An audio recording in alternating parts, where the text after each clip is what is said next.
I'm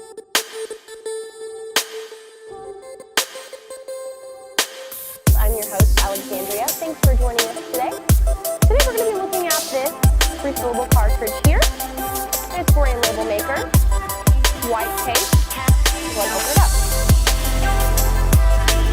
So it comes pre-packaged. Before you, make sure you tighten that ribbon before you use it. Counterclockwise. And then you're going to place the cartridge into your label maker and voila, you have your instructions reading to use it. I would definitely recommend this case.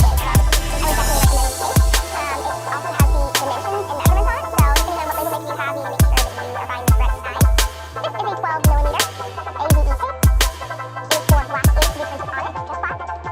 It is 0.47 inches laminated. This is the cartridge. Pretty self-explanatory. This is the white case that you're going to print on.